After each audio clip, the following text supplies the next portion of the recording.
Everywhere you turn, there is someone talking about CBD right now.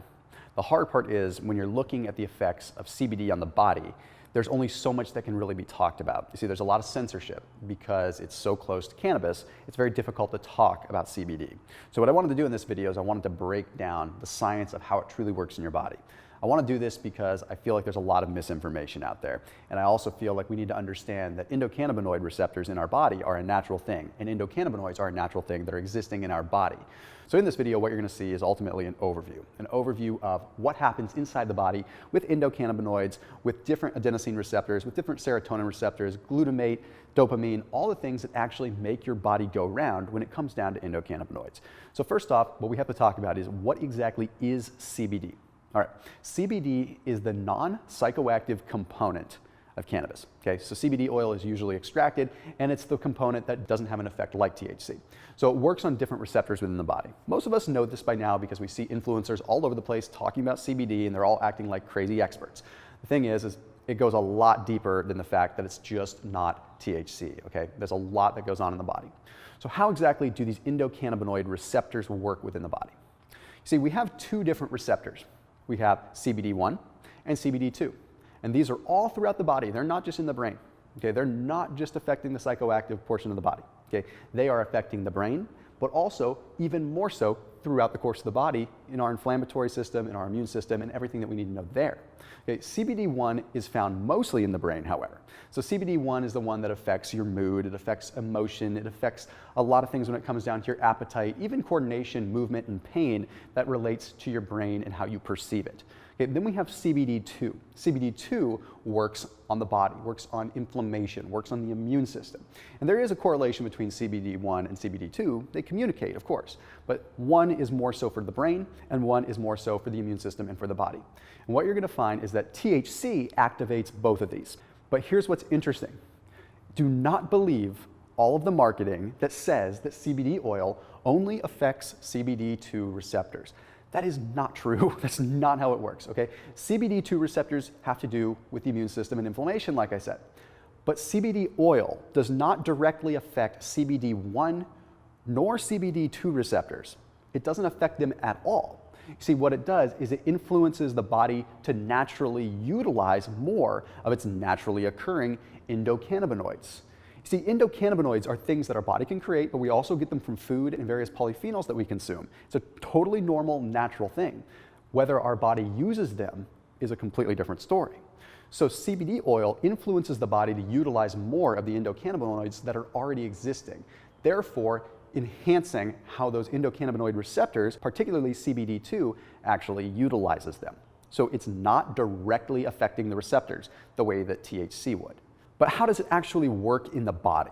I'm talking about receptors, and that's all fine and dandy, but what physiological effect does this have? Well, here's the interesting thing. Even though you have a natural utilization of these endocannabinoids, it doesn't necessarily mean that the endocannabinoids are the end-all be-all. You see, it's the byproduct of this. It's the utilization and the activation of vanilloid receptors, of adenosine receptors, and serotonin receptors that ultimately give us the sensation and the end result that we are seeking when we look at a CBD oil. Okay, so the vanilloid receptors end up working with body temperature. They end up working with helping you regulate that system within the body, also helping you regulate inflammation through different ways. If we have a higher core body temperature, it's going to affect our inflammation. If we have a lower core body temperature, it's going to affect our inflammatory levels within the body. So these vanilloid receptors play a key role, and they are directly correlated with the endocannabinoid receptors. But here's the really interesting one, adenosine. How many of you have ever had a cup of coffee? Or how many of you have ever had caffeine at some point in your life? Chances are you have. So you know that excited, excitatory feeling that you get. Well, what happens with adenosine is you end up blocking adenosine with caffeine. Caffeine blocks the adenosine receptor, which therefore means that you get more excited because adenosine would normally make you relaxed. So if you have a lot of adenosine in the body, you're relaxed, you might even be sleepy. But caffeine blocks that receptor, which therefore makes you more energized. Well, CBD affects the adenosine receptor by increasing the activity of it. So you might be wondering, well, does that mean it's going to do the opposite of caffeine? Well, kind of. It's going to do the opposite of the bad effect of caffeine in some ways. You see, when we actually have caffeine, we are basically blocking that adenosine receptor and therefore triggering a secondary response. We're triggering a secondary response of excitatory catecholamines. What that means is adrenaline, noradrenaline, epinephrine, all of the catecholamines that cause us to have this heightened sense of awareness and alertness.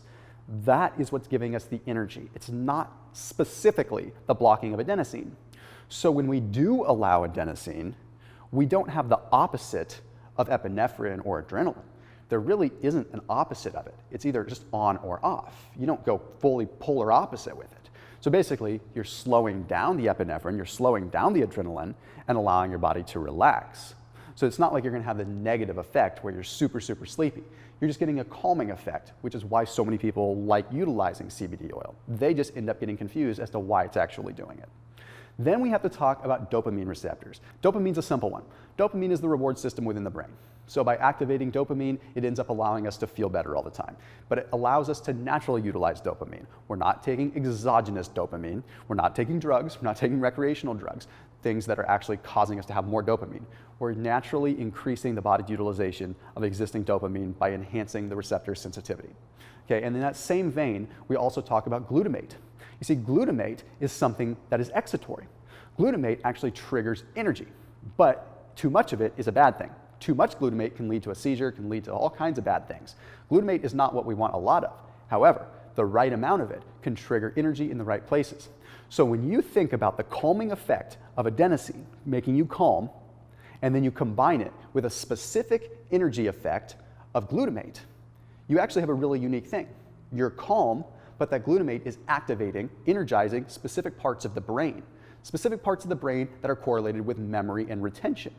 So thereby, you can have the right energy in the brain, stimulating creative process, all while feeling calm. So feeling calm, relaxed, anti-inflamed, yet still awake in terms of your brain. So very, very powerful when it comes to that. Then, of course, we look at the serotonin receptors. Okay, what ends up happening is CBD activates something known as 5-HT1A. 5-HT1A acts in a very similar way as an SSRI, a serotonin reuptake inhibitor. It allows our body to create more serotonin and utilize it more efficiently. Okay, so that's going to help you feel good. Serotonin is just a feel-good neurotransmitter in the first place. And lastly, cancer. I want to talk about this in a little bit more depth in another video in the future, but basically we have specific signals that happen in the body when it comes down to cancer. Specifically, I'm talking about GPR55. In this case, GPR55 is something that triggers minerals and vitamins to be retrieved from the bones to ultimately feed cancer. That's why when people get cancer, a lot of times they end up getting weaker bones. A lot of times they end up increasing their risk of fractures and things like that. So what ends up happening is CBD reduces the body's ability to retrieve nutrients from the bone to feed cancer cells. This is just one of the many ways that CBD has an effect on cancer, and it's one of the most researched. But of course, I'll do another video in the future that talks about how this actually has a specific effect on a multitude of different things when it comes down to cancer. So I hope that this video broke down CBD as a general overview and helped clear up some of the crazy marketing that's out there surrounding CBD. I can totally understand why Facebook, why YouTube, why so many different media properties and media buying properties have made it so difficult to advertise. And that has to do with the fact that people are really utilizing CBD in the wrong way, and they're marketing it poorly, and they're flat out lying. So this video is just a general overview to help you understand what happens in the body and why it does so. As always, keep it locked in here on my channel. If you have ideas for future videos, let me know in the comment section. I'll see you soon.